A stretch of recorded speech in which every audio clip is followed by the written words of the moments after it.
Good morning, everyone. Sorry, I'm running just a couple of minutes behind this morning. But you know what? I am just so excited to be able to spend this time with you guys this morning. Today is day 13. Oh my gosh, you guys, we only have a little over a week of these 21 days of prayer for our business. And I could not be more excited for what the Lord is doing in you and in me and through our businesses. And I am so excited to see what comes of this in the future for all of us. Good morning, Carol. How are you? So today we are going to talk about surviving conflict. I don't know about you guys, but that topic for today was a little bit scary to think about, right? I wasn't quite sure where she was going to go with this, what she was going to talk about with this, but after going through the day's chapter here, I feel that, yes, this is definitely another key for us to be able to unlock all of the potential that God wants us to have in our lives and in our businesses. So she has a lot of good stuff in here, and I felt that it was important that today that I share her words so that you can understand where she as the author is coming from and why she felt that it was important to be able to have this subject as one of the 21 days of prayer. Chris said, okay, you're right. You're jumping ahead, Chris. You are apparently an overachiever and you have done your chapter ahead of time. No, I love it. Yes, the movie Up is wonderful, and we're going to talk a little bit about that movie in this chapter. So, and I want to make sure that for those of you that don't have the book, you are hearing the author's words and know what like I said, why this is such a key component of our 21 days of prayer for our business. So she said she started to read. Yeah, okay. All right, so let me just figure out where I want to start here on this first day. It says you will have to face conflict on the rest of your journey through life. That is the bad news. She has good news and bad news for us. You will have to face conflict on the rest of your journey through life. The good news is that you can survive it. So I don't know about you guys. If when I hear the word conflict, I think of the word confrontation. I think of two people coming together and butting heads because they do not agree on something, right? But I think also that conflict can come in other forms, such as maybe a difficulty getting through something. Whether it's an obstacle that you have to face or a person that you have to face. Good morning, Darlene. Good morning, Mary. How are you today? So she says, I'm not telling you that it's going to be fun, but you can survive it. So are you ready to dive in? Game on. Okay, so here we're going to take a little stock of all of the other components that we've gone through so far. Once you give God control, find freedom, discover your unique design, gain vision, become intentional, grow, never give up, live a life of worship, embrace excellence, kick perfection to the curb, become a creative problem solver, and build a community. It's not all rainbows and unicorns from that point forward. What? You mean we've done all this work and everything's not going to be smooth sailing from here on out? Sorry, like she said, that's the bad news, but the good news is we can still get through it. Good morning, Lacey. How are you? Are you here to say hello to everybody? All right, you need to get. Thank you very much. So conflict happens way more than we want to admit, but we need to know how to handle it. Our goal is to take care of it and make it to the other side in one piece. And she goes on to say, very few people wake up evil. And now she starts talking about the movie Up.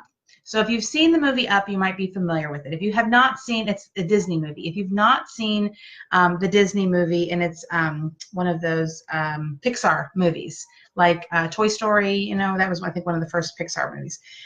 So Up is like that.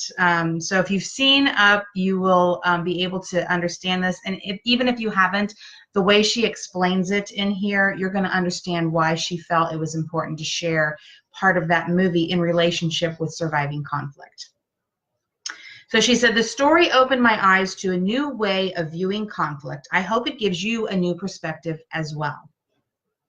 In the opening scene of the movie, they give you a quick overview of the life of Carl Fredricksen. He is a little boy that met a little girl named Ellie. You see the story unfold of how they played together as kids. They fell in love, got married, faced hard times, even the loss of a child. They had dreams of adventure, that they would grow old together, and then we see the end stages of Ellie's life, and then death. Mr. Fredricksen is now alone. Not only is he alone, he feels like he let the love of his life down. They never were able to go on that adventure she had dreams of experiencing. He is facing deep hurt and pain. In the midst of this pain, he has another problem. Buildings are going up all around his little house that he and Ellie lived in their whole life. Construction crews want to tear his house down and build new buildings. He just can't let go. This was their home. He felt like all he had left of Ellie was here in this house. People thought he was crazy. They thought he was this mean old man. The next scene is where my eyes were opened to see others in a different light. One morning, the construction crews were working around his house. Mr. Fredricksen walks out just about the time a truck backs into his mailbox. This mailbox was special. It had the handprints he and Ellie put on there the day they moved into the house. As I was watching this, I could feel my heartbeat begin to burst with sadness. His heart was already hurting, and now this made the pain unbearable. Ellie was gone, and now the physical memories they created together were being destroyed right before his eyes. Mr. Fredricksen loses it. The grumpy old man who had never lashed out and hurt others despite his pain lifted up his cane and hit the driver across the head. The man begins to bleed. People are in shock. What is this man's problem? He must be an evil old man. What a horrible person. Mr. Fredricksen immediately realizes what he had just done. He hangs his head down and goes back inside his house. I am sure that he was ashamed. So why do we look at Mr. Fredricksen differently than those who were standing around when he hit the driver? Why do others look on in disbelief while we shed a tear? Why do we have sympathy while others want to make him pay for his wrongdoings? And it's because we are aware of his backstory. We are conscious of his hurts, and we understand. People who are hurting tend to hurt others. Or it's often said, hurting people hurt people. We forget that they may have a backstory. So she says, can I throw a question your way? Do you feel like you can relate to Mr. Fredricksen? Maybe his story is your story. Your spirit is crushed. Your hurt is deep and you feel alone. When Mr. Fredricksen hit that driver, you could see the expression on his face immediately change. He went from being angry to being embarrassed. He didn't set out to hurt that man that day. It was a reaction out of his pain. He was hurting, and he reacted with hurt. So what do you guys think about that? Do you feel like Mr. Fredricksen? Have you been hurt in your life so deep that it causes you to withdraw from others and possibly lash out in moments when you really know that it's not what they did? It's because you're hurt and it's a reaction to that hurt. Mary says, a friend of mine told me a long time ago, never judge. Never judge someone because, oh, sorry, I had to scroll down. Never judge someone because we do not know their story. You're right. Absolutely. You know, I can't say that I've ever been perfect at not judging, at not hurting others because they hurt me. Like, you know, I tend to react when somebody comes at me and tries to hurt me or push me down, you know, so to speak. I want to push right back. I want to say, you're not doing that to me. You'll see. I'll do you, right? That's a bad spot to be, guys. And every single time that has happened to me, there is such regret after the fact. There is such guilt that goes through my heart and my brain saying, Jessica, you're better than that. Why would you stoop down to their level? If they're going to hurt you, why would you hurt them back? And there have been times where, like with my children, I've tried to do the opposite. I've tried to steer them and teach them the right way. And when they, you know, share something with me about a friend that is lashing out at them, I can specifically recall my son almost getting into a fight at school. This was last year. And I can't remember exactly what it was that happened, but I do remember what I told him was, you have no idea what his life is like. You have no idea what his home life is like. Maybe he has parents that don't care. Maybe he doesn't have the things that you have, or that, you know, I don't know, but we don't know. That's the thing. That is the important thing. We don't know what's going on behind the scenes in someone else's life. Just because we see one part of them doesn't mean that that's all that they are. And I try to get my kids to think about that so that they can approach people with a loving and tender heart, and not a hard heart, and not a judgmental heart. It's really hard, guys. I mean, as humans, I think, you know, God wired us certain ways, and I think it's very important to know how we are wired.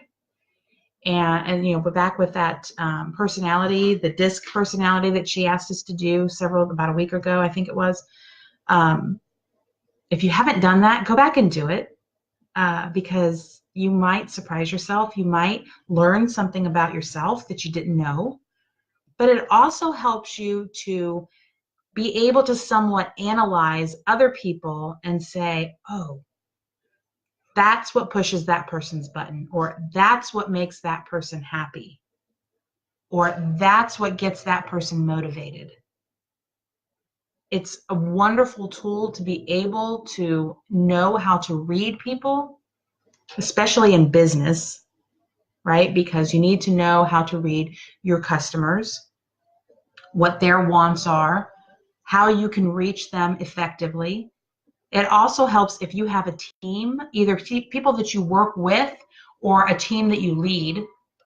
It's important to know what motivates them,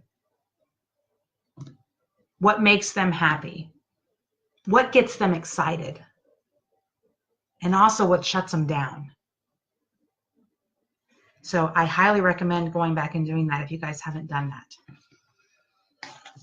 All right, so she goes on to say, whether we have let someone down or it's just something that we're making up in our minds, it can weigh us down.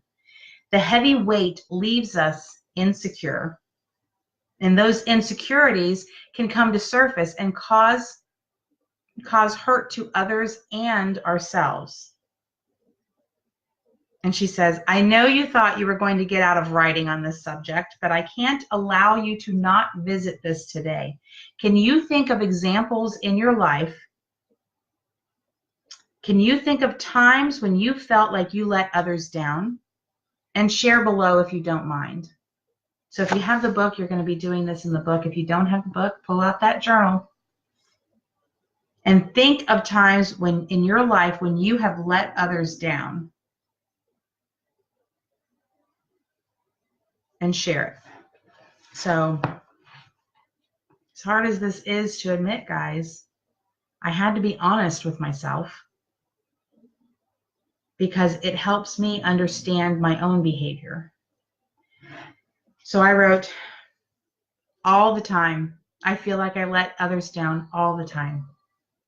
I let my parents down by my poor choices. I let my sisters down because I do not set a good enough example.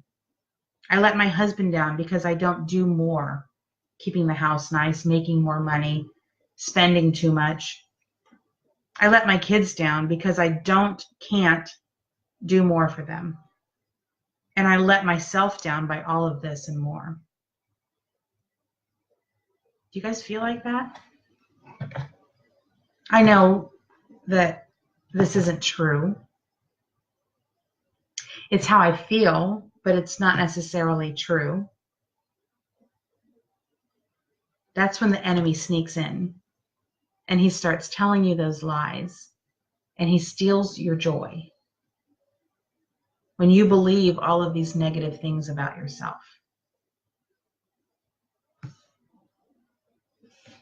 So she says, I believe the number one way to survive conflict is first to understand all that we talked about above in what we're just reading here. Ask the Lord to give you a heart for the other person and ask to see their hurts. Ask to figure out why they have done the things that they have done. And next, we need to examine ourselves. Conflict is typically a two-way street. I know the things I faced, I played a part in the conflict. Whether intentionally meant or not, it's the truth. Many times we give ourselves much more grace than we are willing to give others. We want people to look past our failures, but we will never allow them to live down the hurts they have brought to us. We need help from God on this, so let's go to His Word.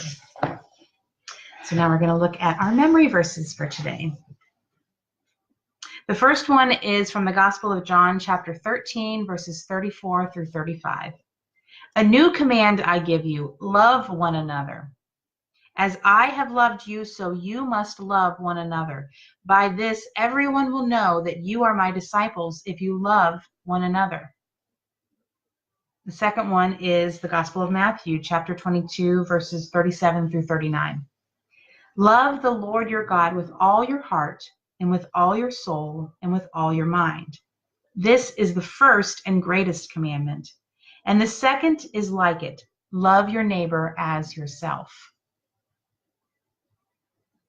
And finally, the third memory verse for today is from 1 John chapter 2, verses 9 through 10.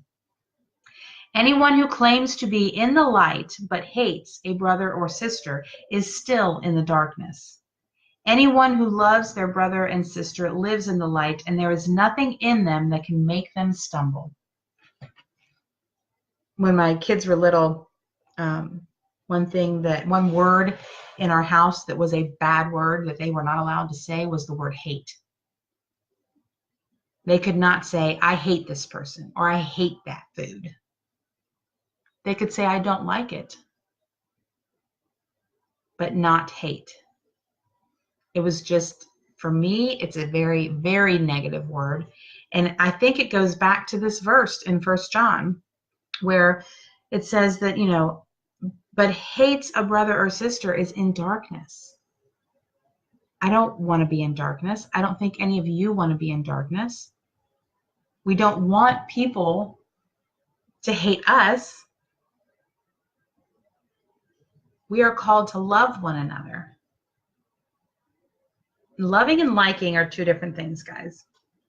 You can love people, but that doesn't mean you have to be in community with every single person. You may not agree with someone. You may not agree with their morals, their lifestyle, their actions. That's okay. But we're just called to love them. Love them where they are. Because, like it or not, guys, they're God's children too. As negative as they may seem, as a pain in our behinds that they may be, because we all have people like that, right? We're still called to love them regardless. And I think one thing she doesn't mention in this chapter that I think is very key, so I'm going to add to it, is we need to pray for them. And it can be very hard. I've been there. But when you have someone that you consider an enemy or that causes conflict in your life, stop and pray for them. Pray for the Holy Spirit to fill them, to give them the love that only our Father can, and change their hearts so that maybe you guys can get along a little better at least. So it's not just about, to me, it's not about just surviving conflict. It's getting through it. And I think one of the most important things we can do is pray. Pray our way through it. So when you face a hard time, when you face a person that is just bringing you down, stop and pray for them. Pray that God resolves the conflict, resolves the situation. Let's see if anybody else has some things to say here. Cora says, we live by faith and not feelings, but we have to fight against the feelings. Amen. Mary says, same here. Mom always said that hate is a strong word. Yes, it is. It is not a nice word.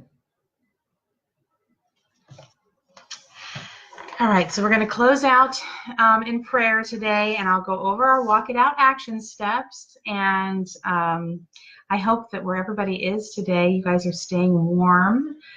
We are less than a week away from Christmas. My kids are starting to get very excited. I'm getting very excited. I can't wait for them to open up their presents that I've tried to put as much thought as possible into.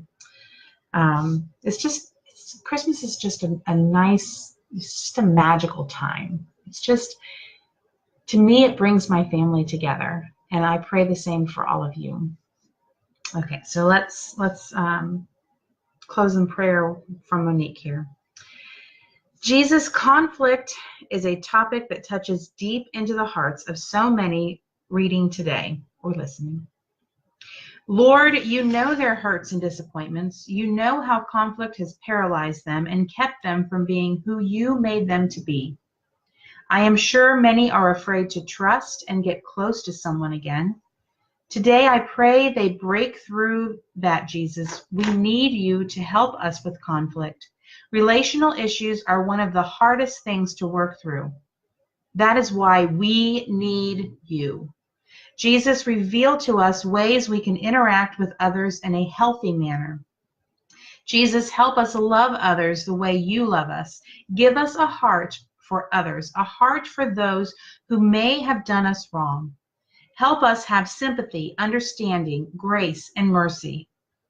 Help us see where the root of the issues come from and how we can fix it. I pray again for peace for all of those who have a heavy heart and those who have been hurt. Jesus, today, let them walk away with such a peace and joy in their hearts. Give them confidence that you have got this under control. Help us love others the way you love them.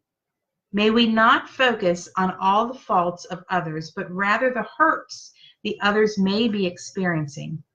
Let us see them through your eyes. Please speak to the hearts of everyone reading this today.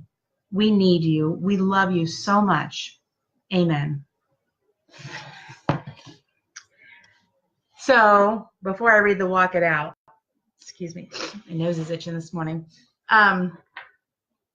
When you're listening to this, is someone coming to mind? Is there someone that's popping in your brain saying, you know, oh man, they are totally talking about my relationship with that person, or my dysfunctional relationship, or my non-existent relationship no longer with that person? Is someone coming to mind? I know I've got one person that's coming to mind. It's my neighbor across the street. Her name's Wilma. And let me just tell you, The guy and up could be her, but she really is a mean old woman. She, my family, my children and I moved in here when Jason and I, when we moved in when we got engaged. We got married a year later. And that was back in 2009. And so almost 10 years now we've lived here. And this woman, I don't know what her story is. I don't know what hurts she has faced in her life. What I do know is she's not been a very good neighbor.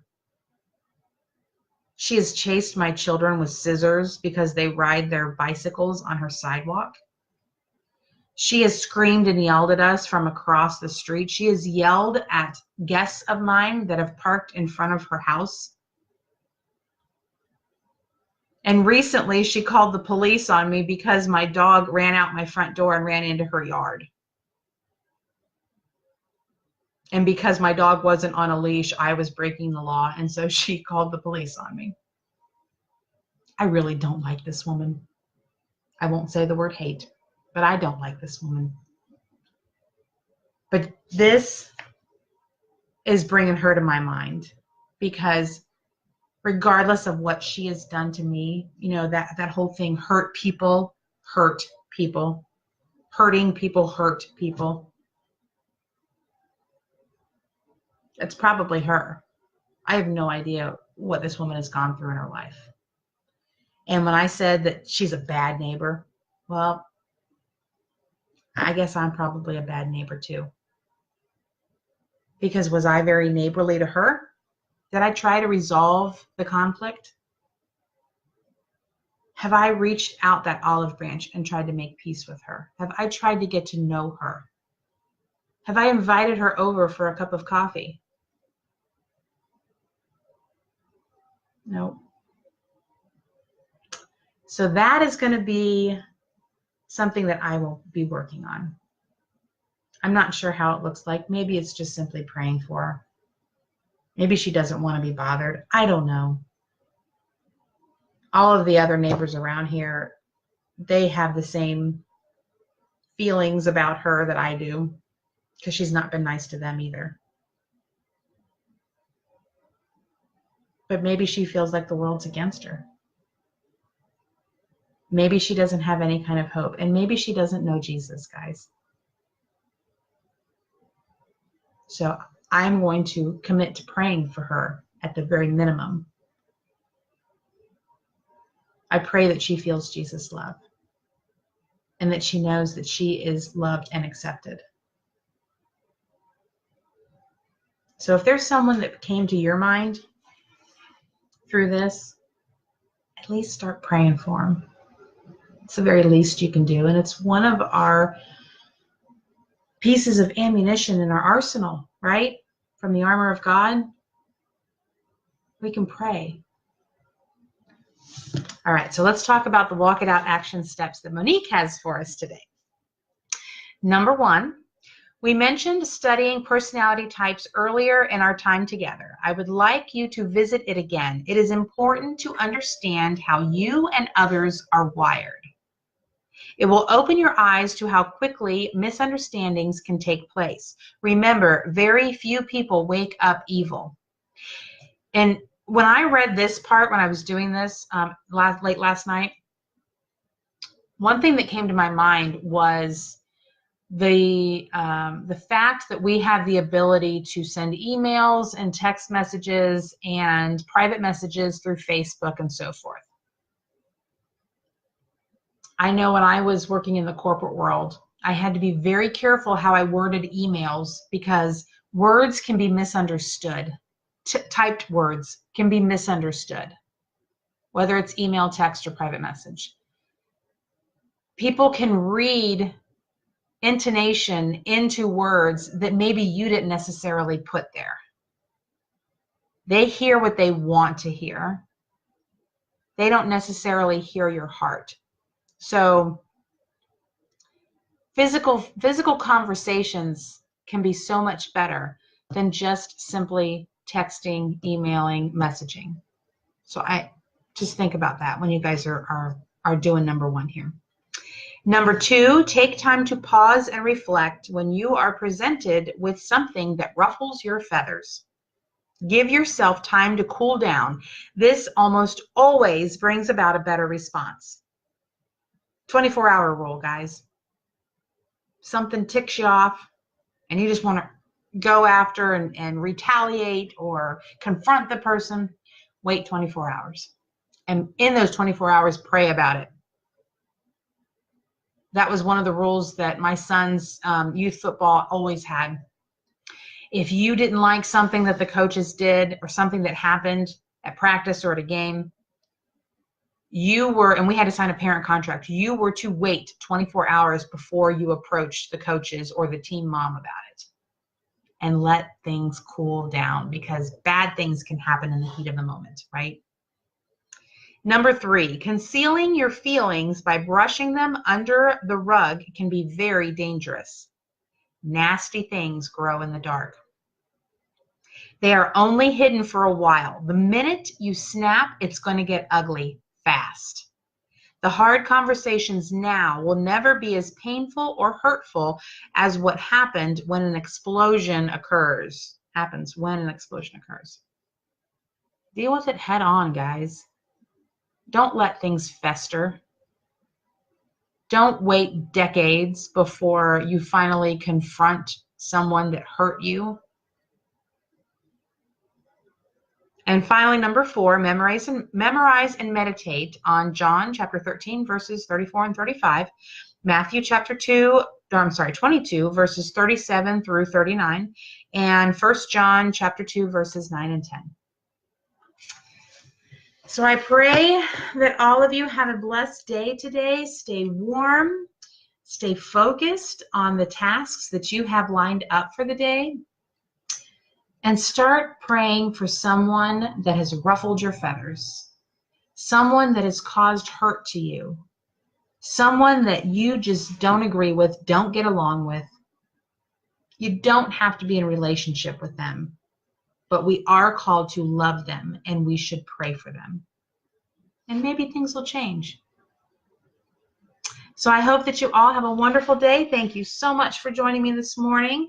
I am off to a brunch with the ladies from my women's Bible study.